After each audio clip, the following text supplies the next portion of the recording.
आप सभी का खैर मकदम है आपके अपने official YouTube channel chalk and duster academy में एक बार फिर से। और जैसा कि आप लोग जानते हैं कि West Bengal public service commission ने जो है वो टीजीटी और पीजीटी की जो है वो काफ़ी सारी वैकेंसीज निकाली हैं अलग अलग सब्जेक्ट में। और उसी सब्जेक्ट के लिए न्यू रिक्रूटमेंट के लिए क्या निकाला है, अपना गेजेट निकाला है, जिसे हम लोग द कोलकाता गेजेट के नाम से जानते हैं। और ये जो पब्लिश हुआ है ये आपका 29 मई 2025 को हुआ है, यानी कि नोटिफिकेशन से एक दिन पहले। आप लोग देख सकते हैं यहाँ पर जो है वो डेट भी क्या है मेंशन की गई है। अब यहाँ पर स्कूल एजुकेशन डिपार्टमेंट के रिगार्डिंग जो है वो ये गेजेट जो है वो जारी किया गया है। ये काफ़ी लंबा गेजेट है और ये राजपत्र जिसे हम लोग कहते हैं, इसमें काफ़ी सारे रूल रेगुलेशन जो है वो जारी कर दिए गए हैं। इस वजह से ताकि ये जो एग्ज़ाम हो वो डिले ना हो या ये कोर्ट में ना जाए। आप लोग देख सकते हैं स्टेट लेवल सिलेक्शन टेस्ट जो है वो इस नाम से जो है वो आपका टेस्ट होने वाला है ये West Bengal public service commission में, जिसके जो फॉर्म भरने की डेट है वो 16 जून से जो है वो आपके क्या हो जाएंगे, स्टार्ट हो जाएंगे। अभी जो है वो इसका जो है वो सिर्फ नोटिफिकेशन आया है और इसके साथ साथ जो है वो आपका क्या आया है, इसमें गेजेट आया है। सबसे पहले वो आप लोग देख सकते हैं ये जो पोस्ट का नाम है वो आपका असिस्टेंट टीचर है, जो आपके 9th 10th में टीजीटी है और 11th और 12th में जो है वो आपका पीजीटी है। इसके लिए आपकी जो क्वालिफ़िकेशन है वो स्टेट गवर्नमेंट के नॉर्म के आधार पर होगी, जिसे मैं आपको अभी बताऊंगा। इसके साथ साथ इसमें जो मिनिमम एज बताई गई है वो 21 है और मैक्सिमम एज जो है वो आपकी 40, जो आपकी काउंट की जाएगी 1 जनवरी 2025 तक।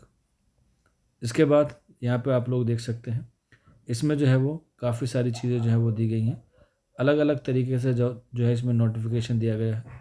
आप लोग इस पीडीएफ को जो है वो ज़रूर पढ़ लीजिएगा, उसके बाद ही आप लोग जो है वो फॉर्म भरिएगा।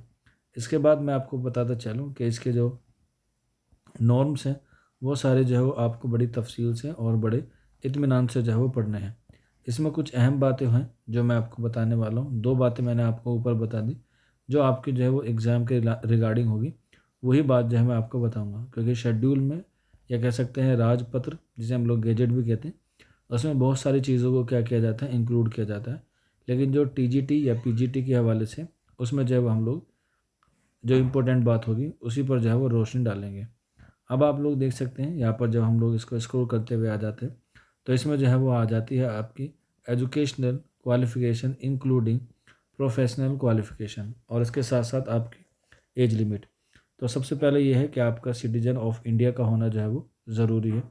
इसके बाद on or before the last date of receiving online application, यानी कि लास्ट डेट जो है जहाँ तक मुझे याद है 14 जुलाई के आसपास है।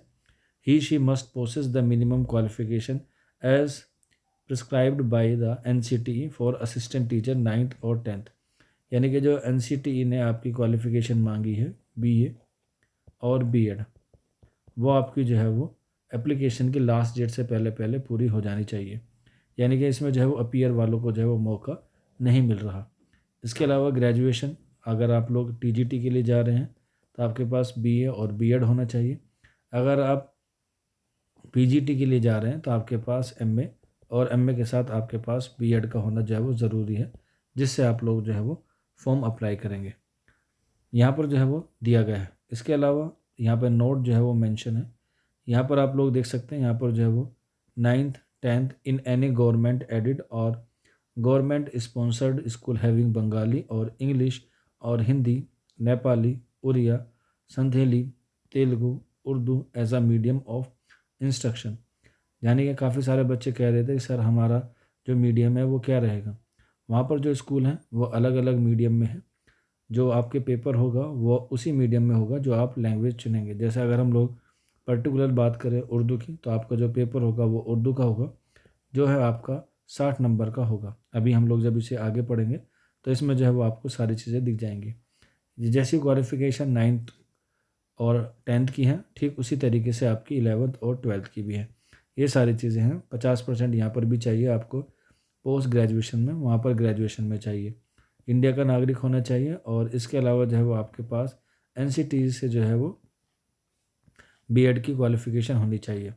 अब यहाँ आप लोग देख सकते हैं, यहाँ पर शेड्यूल 2 है जो आपको जो है वो एग्ज़ाम के रिगार्डिंग दिया गया है 9th और 10th। जो 9th 10th का है वही आगे चल के जो है वो 11th 12th का है। आपका जो मार्क्स होगा यानी कि जो एग्ज़ाम होगा वो OMR बेस्ड होगा। जब OMR बेस्ड होता है तो इसका मतलब होता है कि आपका जो एग्ज़ाम है वो ऑफलाइन होगा। और जैसा कि आपको मालूम है कि स्टेट गवर्नमेंट का एग्ज़ाम है तो इसके जो सेंटर है वो मोस्टली आपको जो है वो वेस्ट बंगाल में ही क्या मिलेंगे, देखने को मिलेंगे। अब यहाँ पर आप लोग देख सकते हैं कि यहाँ पर जो है वो आपको कितना नंबर जो है वो लाना होगा, या आपको जो है वो किस तरीके से जो है वो बताया गया है। परसेंटेज ऑब्टेंड और मेरिट स्कोर जो है वो आपका कैसे रहेगा। 10 नंबर जो है वो आपको क्वालिफ़िकेशन के भी मिलेंगे जो आपके पोस्ट ग्रेजुएशन के होंगे। इस तरीके से जो है वो आपको मिलेंगे। अगर आपके पोस्ट ग्रेजुएशन कह लें या BA में 60% है तो उसका आपको 10 नंबर मिलेगा 60% से। अगर आपके 60 से 50 के दरमियान है तो आपको 8 नंबर मिलेगा, और अगर आपके 50 से बिलो हैं तो आपको 6 मार्क्स मिलेंगे। तो यहाँ पर जो है वो सारी तरीके से जो बताया गया है। जैसे आप लोग देखेंगे कि आपका जो रिटन टेस्ट होगा वो 60 नंबर का होगा सबसे पहले तो ये। इसके बाद 10 नंबर आपके जो है वो एजुकेशनल क्वालिफ़िकेशन के मिलेंगे जो मैक्सिमम है अगर आपके 60 से ऊपर है। इसके अलावा अगर आपने कोई प्रीवियस टीचिंग एक्सपीरियंस है तो उसके भी आपको जो है वो 10 नंबर मिलेंगे। इसके साथ साथ आपको जो आगे बढ़ते हैं तो यहाँ पर आप लोग देख सकते हैं ओरल इंटरव्यू के भी आपको 10 नंबर मिलेंगे, और इसके बाद जो आपका डेमोन्स्ट्रेशन मेथड होगा यानी कि आपसे जो टीचिंग कराई जाएगी वो भी आपकी जो है वो 10 नंबर की होगी। तो टोटल हो गया 10 नंबर आपका सब्जेक्ट का हो गया, सॉरी 60 नंबर आपका सब्जेक्ट का हो गया, 10 नंबर आपका एकेडमिक से हो गया, 10 नंबर जो है वो आपका टीचिंग एक्सपीरियंस से हो गया, 10 नंबर आपके जो है वो इंटरव्यू पे रहेगा, और इसके साथ साथ 10 नंबर जो है वो आपका किस पे रहेगा, डेमोन्स्ट्रेशन पे रहेगा। तो कुल मिला के आपकी जो मेरिट बनेगी वो 100 नंबर से मिलेगी। अब इसका जो आगे का प्रोसेस है कि 60 नंबर में कितने क्वेश्चन होंगे आपके सब्जेक्ट के और सिलेबस क्या रहेगा, उसके लिए मैं जो है वो आपको अलग से वीडियो प्रोवाइड करा दूंगा। ये सेम है जो आपका ऊपर TGT के लिए है, सेम वही आपका जो है वो PGT के लिए है। किसी भी तरह की क्या है कोई रद्द बदल जो है वो इसमें नहीं की गई। हालांकि बहुत बड़ा ये राजपत्र है, गैजेट है, इसे आप लोग जो है वो आराम से पढ़ सकते हैं। जो TGT और PGT के हवाले से बात थी वही बात जो मैं आपको बता रहा हूँ। इस तरीके से ये सारी चीज़ें क्या हो गई, इसकी इख्तिताम होती है यानी कि ख़त्म होती है।